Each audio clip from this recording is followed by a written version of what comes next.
가장 가치 있는 공적, 가장 가치 있는 공적이라는 제목으로 하나님의 말씀 나누도록 하겠습니다. 오늘 읽은 본문 말씀과 비슷한 이솝우화가 하나 있습니다. 우리 다들 어렸을 적에 들어봤던 이야기인데, 아기 돼지 삼형제 아시죠? 아기 돼지 삼형제. 아기 돼지 삼형제. 네. 예, 아기 돼지 삼형제. 다들 아시지만 제가 다시 한번 기억을 상기시키기 위해서 한번 읽어드리겠습니다. 엄마가 있었는데 새끼 돼지 첫째, 둘째, 셋째가 있었습니다. 그 삼형제를 독립시켜요. 그래서 삼형제가 서로 자신만의 집을 짓겠다고 떠납니다. 어디로? 산으로. 그런데 첫째는 너무 게으름뱅이에요. 그래서 산의 가장 아래쪽에다가 집을 짓는데 뭐로 짓죠? 기억 하나 안 나? 예, 지푸라기로 집을 막 대충 지었어요. 그리고 둘째는 조금 나아요. 산의 중턱까지는 올라갔어요. 그리고 먹거리가 많은 곳, 그런 곳에 딱 자리를 잡고 집을 짓는데 무엇을 지었죠? 나무로 대충 또 지었습니다. 마지막 셋째는 산의 맨 꼭대기 정상까지 올라가가지고 하루 종일 땀을 뻘뻘 흘리면서 부지런하게 일을 해요. 무엇을 들고? 벽돌을 들고 벽돌로 집을 탄탄하게 지었습니다. 그러던 어느 날 늑대가 찾아왔어요. 첫째 집을 방문했습니다. 첫째는 집으로 도망가서 숨었어요. 늑대가 입김으로 죄송해요 하고 불었더니 어떻게 됐죠? 지푸라기들이 확 날아갔죠. 첫째가 너무 당황해서 무서워서 안 잡아먹히려고 둘째 집으로 황급하게 도망갔어요. 그래서 둘째는 첫째와 함께 나무 집에 숨어서 벌벌벌 떨고 있었어요. 둘째 나무 집에 숨어서 막 벌벌벌 떨고 있었어요. 이때 늑대가 나무 집을 몸통 박치기로 한 방에 빡 치니까 나무가 어떻게 될까요? 와장창 깨졌어요. 그래서 이 첫째와 둘째가 또 당황해가지고 셋째 벽돌집으로 도망을 쳤습니다. 셋째는 첫째와 둘째를 맞이했어요. 늑대가 마지막 딱 셋째 집에 도착했죠. 벽돌집에 또 어김없이 몸통 박치기를 딱 했는데 자기 뼈가 우두둑 소리 나면서 골병이 들었어요. 그리고 병원에 가서 얼른 치료를 받고 다시 왔습니다. 늑대가 이번에 안 되겠다 싶어서 봤더니 지붕에 굴뚝이 보이는 거예요. 그래서 그 굴뚝이 있는 것을 발견하고 그 안으로 들어가려고 합니다. 셋째가 이것을 발견하고 벽난로에 불을 뗄 준비를 딱 하는 거예요. 한참 늑대가 이제 꾸역꾸역 몸을 이제 막 비비 이제 쑤셔가면서 거의 딱 들어왔는데 이때 불이 확 펴지는 거예요. 아 뜨거! 하면서 아우! 하면서 늑대가 줄랑 쳤습니다. 그래서 그 뒤로 삼형제는 기뻐하며 사이좋게 셋째 집에서 살았다는 해피 엔딩으로 끝이 나는 이야기입니다. 자, 제가 이 이야기를 왜 했을까요? 이 이야기가 주는 교훈이 있습니다. 내 몸과 내 생각을 위해서만 편하게 이기적으로 싸운 인생들의 업적은요, 위기의 순간에 비참함을 겪게 돼요. 그러나 셋째 돼지처럼 부지런히 일하고 땀을 흘리고 희생과 몸으로 드리는 헌신이 있다면 위기가 찾아와도 결코 나의 인생에 위기가 찾아와도 흔들림이 없고 오히려 그 위기 앞에 빛이 난다는 교훈이에요. 자, 다시 성경으로 돌아옵시다. 오늘 읽은 고린도전서 3장 12절 15절 말씀입니다. 이 말씀을 바울은 이렇게 비유해요. 하나님의 집에 기초를 놓는데 두 가지의 재료로 공사를 한다고 소개합니다. 하나는 금이나 은이나 보석과 같이 불에 쉽게 타지 않는 것으로 건축한다 말씀했고요. 다른 하나는 풀이나 지푸라기 같이 값싸고 불에 쉽게 타는 것으로 건축한다고 말하고 있습니다. 그리고 이 각각의 건축물은 불을 통해 과연 무엇이 가치 있는 것인지 드러나게 될 것이라고 강조하고 있어요. 이 비유가 의미하는 것이 무엇입니까? 기초를 놓는 여러 가지 이 소재는요, 금, 은, 보석, 또 뭐 있죠? 지푸라기, 풀. 이런 기초를 놓는 여러 가지 소재는요, 바로 무엇을 말하냐면 예수님을 믿고 구원받은 우리가 삶 속에서 행하는 여러 가지 일들을 가리키는 거예요. 불은 불로 심판한다고 했죠. 불로 태운다고 했죠. 그 불은 마지막 최후의 심판의 날을 가리키는 거예요. 즉 불로 임할 심판의 날에 사람들이 행한 일들은 모두 하나님 앞에 드러나게 된다는 거예요. 만일 그 수고가 불타 없어지면 해를 받고 그대로 있으면 상을 받는다고 강조하는데, 이것은 우리의 모든 삶이 하나님 앞에서 모두 드러나고 행위를 따라 책망을 받거나 또는 상을 받게 된다는 말씀입니다. 여기서 거듭 하나 강조할 것이 있습니다. 우리는 오직 무엇으로 구원을 받죠? 오직 믿음으로. 모르세요? 다시 한번 볼게요. 자, 다시 한번 강조합니다. 우리는 오직 무엇으로 구원을 받죠?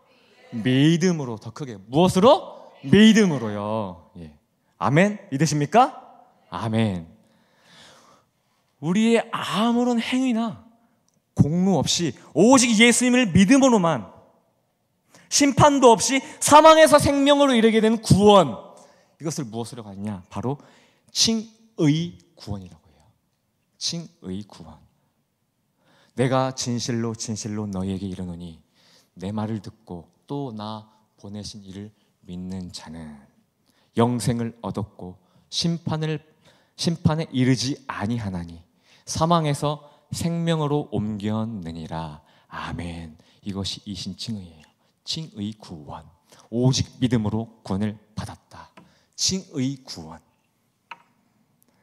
예수님이 다시 오셔서 심판하실 때, 최후의 심판 때, 그때 그 결과에 의해서 우리의 구원이 결정되는 것이 아니라요, 지금 내가 예수님을 믿느냐 믿지 못하느냐에 따라서 우리의 구원은 이미 확정이 된다는 말이에요. 여러분, 예수님 믿으십니까? 예수님 믿으십니까? 예수님 사랑하세요? 사랑하세요? 구원의 확신이 있으십니까? 좋아요. 그렇다면 이제 제가 여러분들을 난처하게 할 만한 말씀을 하나 읽어드릴게요. 빌립보서 2장 12절 말씀입니다. 그러므로 나의 사랑하는 자들아, 너희가 나 있을 때일 뿐 아니라 더욱 지금 나 없을 때에도 항상 복종하여 두렵고 떨림으로 너희 구원을 이루어라. 구원을 이루어라. 난해하지 않아요? 헷갈리지 않아요? 막 구원의 확신이 흔들리지 않아요? 저는 예전에 그랬는데. 베드로전서 2장 2절 또 있어요. 갓난 아기들같이 순전하고 신령한 젖을 사모하라. 이는 그로 말미암아 너희로 구원에 이르도록 자라게 하려 함이라. 어떻게 해요? 구원에 이르도록 자라게 하려 함이라. 감이 안 오세요 아직도? 예수님이 이미 우리의 구원이 확정됐다고 선포했어요. 칭의. 지금 너희가 나를 믿으면 너희는 구원을 받았어. 심판을 면할 거야. 칭의. 내가 너희를 의롭다 할 거야. 칭의 구원 다 받았어. 이 자리에 앉아있는 모두는 다 칭의 구원을 받았단 말이에요. 근데 지금 서신서에서는 지금 무슨 이상한 소리 하고 있잖아요. 빌립보서 너희 구원을 이루어라. 베드로전서 구원에 이르도록 자라게 하려 함이라. 요즘 말로 멘붕이죠. 멘붕. 저는 이 말씀을 읽고 예전에는요 정말 멘탈 붕괴였어요. 뭐지? 무슨 말씀이지? 막 헷갈렸어요. 우리는요 중요한 것은 칭의 구원만 알 것이 아니라 칭의 구원에서 시작하여 성화 과정을 거쳐 영화 구원까지 이어지는 전체적인 구원에 대해서 우리는 알아야 된다는 거예요. 이게 매우 중요합니다. 이 맥락을 잡고 있으면요 성경 어디를 읽어도 절대 혼란스럽거나 흔들리지 않아요. 비유하자면 칭의 구원은요 스타트 라인이에요. 육상 선수를 한번 떠올려 보세요. 상상해 보세요. 스타트 라인에 서 있습니다. 레디 준비 탁. 이게 칭의 구원이에요. 스타트 빵. 어떻게 하죠? 주지 않습니까? 육상 선수들이 열심히 피니쉬 라인 꼬리 지점을 향해 뛰겠죠. 그 달리는 트랙을 뭐라 하냐? 바로 성화라고 하는 거예요. 비유하자면요. 그리고 마지막 꼬리 지점 피니쉬 라인 영광 그 피니쉬 라인 탁 끊잖아요. 그 마지막 피니쉬 라인 그것을 영화 구원이라고 합니다. 이때 이 꼬린 지점에서 우리는 면류관을 받게 되는 거예요. 금메달을 받게 되는 거예요. 은메달을 받게 되고 동메달을 받게 되는 겁니다. 우리가 예수님 믿고 스타트 라인을 출발했으면 꼬린 지점을 향해 열심히 트랙을 달려야 한다는 얘기예요. 빌립보서 3장 14절 말씀 바울이 고백합니다. 오직 표대를 향하여 그리스도 예수 안에서 하나님이 위에서 부르신 부름의 상을 위하여 나 바울이 달려가노라. 아멘. 이 바울의 고백이 곧 성화를 이루어가는 신앙이에요. 이 바울의 고백은요, 지옥에 갈 내가, 죄인 중에 괴수였던 나 바울이 지옥에 갈 내가 아무런 공로 없이 순전히 하나님의 은혜로 천국에 가게 되었으니 이 크나큰 은혜에 감격하여 이제부터 죽도록 충성하여 하나님께 영광을 돌리겠습니다 하는 이 믿음, 이 고백, 이것이 성화 과정이라는 거예요. 사실 당연히 우리가 해야 할 일을 우리가 하는데도 하나님은 공의로우셔서요, 이것을 공적으로 보세요. 공적. 그래서 상을 주신다는 것을 우리가 알아야 합니다. 이분의 넘치는 상을 받고 우리는 영화롭게 천국에 가는 거예요. 이걸 바로 영화구원이라고 합니다. 이렇게 성경이 말하는 것은 순간적으로 이루어지는 칭의 구원만 의미하지 않고요, 성화 과정을 거쳐서 마지막 영화 구원에까지 점점 완성되는 개념이라는 거예요. 이게 성경이 말하는 구원관입니다. 여기서 꼭 기억해야 할 것이 있어요. 칭의 구원에는 심판이 없습니다. 꼭 기억하십시오. 칭의 구원에는 심판이 없습니다. 그러나 영화 구원은 달라요. 고린도후서 5장 10절에 이는 우리가 다 반드시 그리스도의 심판대 앞에 나타나게 되어 각각 선악간에 그 몸으로 행한 것을 따라 받으려 함이라.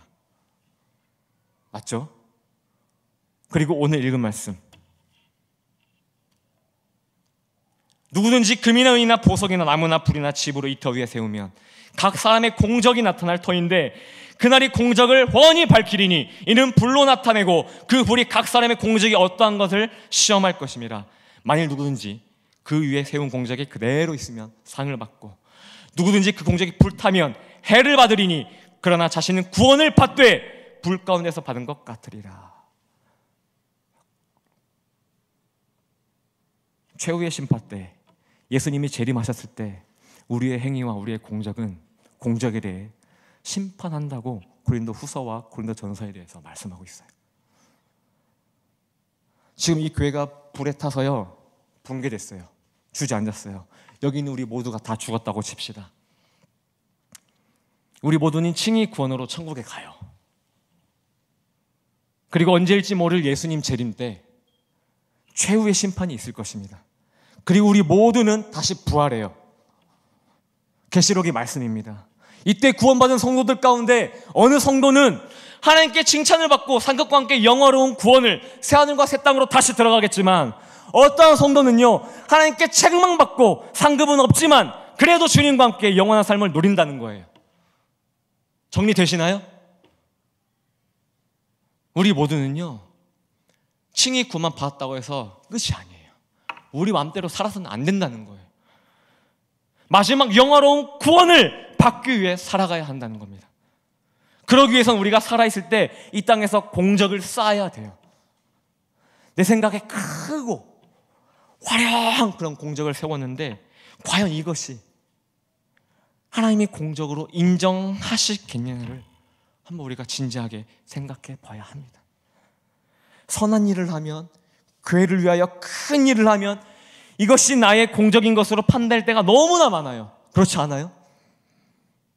그러나 하나님은, 환성아, 너의 이름으로 공적을 세웠느냐, 아니면 나의 아들 예수의 이름을 위하여 공적을 세웠느냐, 반드시 물으시고 불로 심판하신다는 거예요. 여러분, 금, 은, 보석은요, 아무리 작아도 불에 잘 타지 않아요. 아니, 타지 않아요. 그런데 나무나 지푸라기는요, 풀로 된 것들은요, 아무리 그런 공적이 크고 화려해도 불에 쉽게 타버리고 맙니다. 다시 말하면 성령의 뜻대로 행한 것들은 공적으로 남지만 내 소견대로, 내 마음대로 행한 것들은 다 불타버리고 없어진다는 얘기예요. 성경은 분명히 육신의 생각에서 나온 것이면 하나님과 원수가 된다고 했어요. 하나님을 기쁘게 하지 못한다고 했어요. 그러므로 아무리 대단한 공적을 쌓았을지라도 육신의 생각에서 나온 것이면 다 불타버릴 수밖에 없다는 것이죠. 이 공적 심판에서 상을 받을 사람은 영화로운 구원에 이르게 되는 거고요. 우리의 공적이 불타버린 자들은요, 해를 받게 돼요. 비록 믿음으로 칭의 구원은 받았으므로 천국에 가기는 가지만 영화로운 구원을 받지 못한다는 것입니다. 아기돼지 삼형제 이야기에서 첫째와 둘째는 자기 소견대로 집을 지었더니 어떻게 됐습니까? 늑대의 심판에 와라라라라 무너지고 결국 셋째의 집으로 피신하였습니다. 그럼 셋째는요? 돼지 주제에 어울리지 않게 첫째와 둘째의 눈에 미련해 보일 만큼 산의 가장 높은 꼭대기에 땀을 뻘뻘 흘리고 고생을 하며 무거운 벽돌을 날라 집을 만들었죠. 결국 늑대 심판에서 살아남았습니다. 아니, 오히려 심판 가운데 셋째 공적들이 어떻게 됐죠? 빛이 났습니다. 첫째와 둘째는 늑대에게 잡아먹히진 않았어요. 그러나 부끄럽게 목숨을 부지하고 초라하게 셋째의 집에 얹혀 들어가 행복하게는 살았습니다. 성경과 너무 비슷하지 않습니까? 저는 여러분을 이 셋째 돼지처럼 사시라고 말씀드리고 싶어요. 저는 여러분을 이 세상에 부자로 만들어 드릴 수 있는 방법이나 노하우, 지식 같은 건 없습니다. 그러나 여러분이 영원히 살게 될 천국에서 하나님의 크신 상과 칭찬, 가장 큰 자로 살게 해드릴 수 있는 방법과 사실을 알고 있습니다. 마지막으로 저는 오늘 그것을 여러분들에게 알려드리고 이 말씀을 마칠까 합니다. 마지막 심판 때 우리에게 상 주실 이 하나님의 마음을 한번 먼저 깊이 있게 한번 묵상해보는 시간을 갖도록 할 건데요. 지금 읽어드릴 이 내용은 오직 성경 말씀으로만 이루어진 하나님의 편지예요. 유튜브나 인터넷에 보면은 워낙 유명해서 많이 이렇게 나올 텐데 하나님의 편지예요. 제목이 성경 구절로 조합을 해서 만든 하나님의 편지입니다. 한번 눈을 감으시고요. 눈을 감으시고 하나님이 우리 여러분들에게 주시는 하나님의 메시지다 생각하고 한번 이 시간 들어보시길 바랍니다.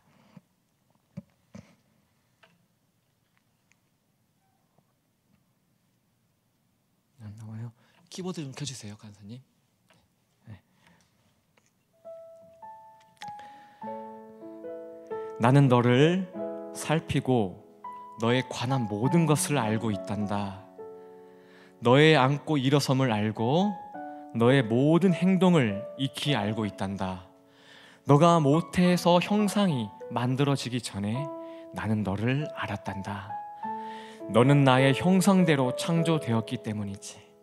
내가 너를 이처럼 놀랍고 신기하게 만들었단다. 내 솜씨 훌륭하지 않니? 나는 완전한 아버지의 표본이며 하늘에 있는 아버지로서 너에게 더 좋은 것을 주고 싶단다. 너를 아주 기쁘게 여기며 너를 말없이 사랑하고 너로 인해 노래를 부르며 즐거워한단다. 너를 아주 기쁘게 여기며 너를 말없이 사랑하고 너로 인해 노래를 부르며 즐거워한단다. 너를 위한 나의 계획을 너에게 재앙이 아닌 미래와 희망을 주려는 계획이며 너를 향한 생각은 해변의 모래알보다도 더 많고 너의 필요를 모두 내가 알고 있단다. 너의 마음이 상할 때에 가까이 가고 목자가 자기 양떼를 보살피듯이 너를 품에 안고 부드러운 손길로 인도하며 언젠가 너의 눈의 모든 눈물을 씻어 줄 것이란다. 하지만 말이다. 죄악이 너와 나의 사이를 갈라 놓았어. 내가 너를 이토록 사랑함을 표현하고자 내 아들을 보내어 너의 죄의 제물로 삼았고, 나의 아들 예수는 너와 나의 관계를 화해시키려 세상으로 내려왔단다. 그는 내가 사랑하고 기뻐하는 아들이야. 너의 사랑을 얻기 위해 나는 아들과 함께 다른 모든 것도 너에게 아낌없이 준단다.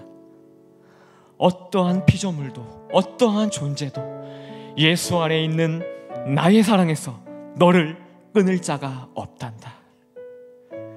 멀어졌던 너가 나에게로 돌아오면 나는 달려가 목을 안고 입을 맞출 것이고, 하늘에서는 커다란 잔치가 열린단다. 나의 안에 거해주겠니? 내 안에 거해주겠니? 내가 세상 끝날까지 너와 항상 함께 있을 거란다. 너를 사랑하는 하늘 아버지로부터. 아멘. 이 편지를 통해 아버지의 소원이 무엇인지, 우리에게 바라시는 것이 무엇인지 알 수 있습니다. 그것은 바로 전도입니다. 아버지의 마음을 안다면 선교를 할 수밖에 없습니다. 아버지의 마음을 안다면 전도를 할 수밖에 없습니다.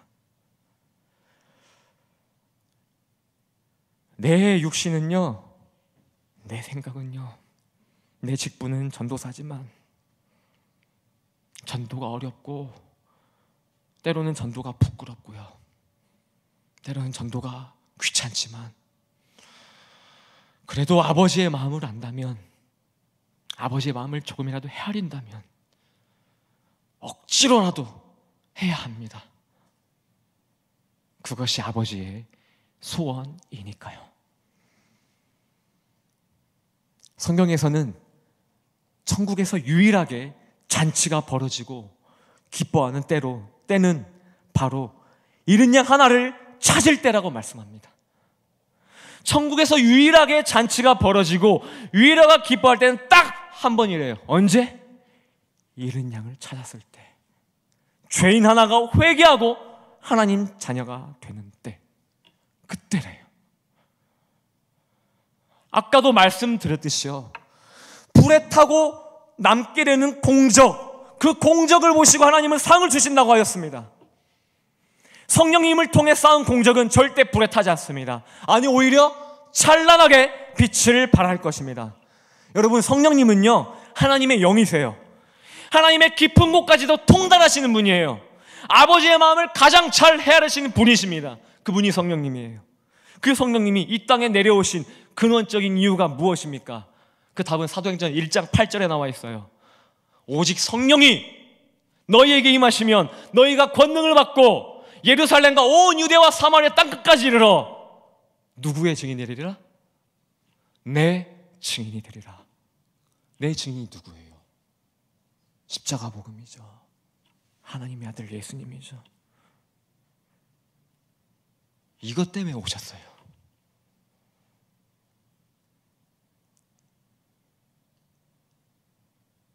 우리로 하여금 예수님을 세상에 자랑하고 전하게 하시기 위해 오신 것이란 말입니다. 여러분 삶 가운데 이 사명을 우선순위 잡고 살아간다면요, 여러분은 영원로운 구원과 넘치는 상을 받게 될 것을 확신합니다. 예수님 때문에 이 세상이 여러분을 멸시하고 핍박하고 조롱하고 가난하게 만들어도요, 여러분이 이 예수님을 끝까지 붙잡고 예수님의 이름을 전하는 선교, 전도의 사명을 부지런히 한다면 하나님은요, 그 무엇보다 가장 기뻐하실 것이며 여러분을 천국에서 가장 큰 자로 여겨주실 것입니다. 선교의 목숨 것인 목사님을 만난 것을 감사하십시오. 단순히 여러분을 귀찮게 하려고 고성 가자, 대만 가자, 네팔 가자, 인도 가자, 성경아 말레이시아 가니? 가자, 귀찮게 하려고 하시는 말씀이 아니에요. 여러분 감사하세요. 선교에 목숨 거신 목사님 만난 것 감사하십시오. 선교에 목숨 건 이 교회를 만난 것을 감사하십시오. 농담 아니에요. 진심으로 감사하십시오. 고성 가자, 대만 가자, 네팔 가자, 인도네시아 가자, 그냥 하시는 말씀이 아니에요. 여러분 귀찮게 하려고 땡볕 아래서 그 습도 높은, 어제까지 습도가 엄청 높았죠. 여러분 엄청 더웠죠. 마이크폰 빵빵 켜내면서 더워 막 이러셨죠. 그 습도에 10배는 돼요. 대만 가면요. 갔다 왔잖아요. 환장합니다. 환장해. 저 처음 갔을 때 정말 미치는 줄 알았거든요. 그곳에서 그 땡볕 아래서 고생시키려고 단순히? 아니에요. 여러분 감사하십시오. 최후의 심판 때 여러분 모두를 영화로운, 부끄러운 구원이 아닌 영화로운 구원을 얻게 하기 위해서 하나님이 주시는 우리가 상상할 수 없는 넘치는 상급을 받게 하시고자 하시기 위해 선교 가자 성경아, 선교 가자 은혜야 외치시는 거예요. 세계 선교는 물론이고 홍대 거리에 술 마시고 지금도 나가면 춤을 추기 위해 줄 서 있는 저 많은 사람들, 저 젊은이들 모두 하나님 자녀로 만드는 우리 성도님 되기를 간절히 바랍니다. 이 시간 한 사람 찬양을 부를 텐데요, 이 찬양을 가사를 한번 깊이 묵상하시면서 아버지의 마음을 내게도 뼛속 깊이 깨닫게 해주시고 알게 해주시고 잃어버린 많은 양들을 하나님 앞에 돌아오게 하는 도구로 나를 쓰임받게 달라고 이 시간 결단하면서 이 찬양을 한번 불러보도록 하겠습니다.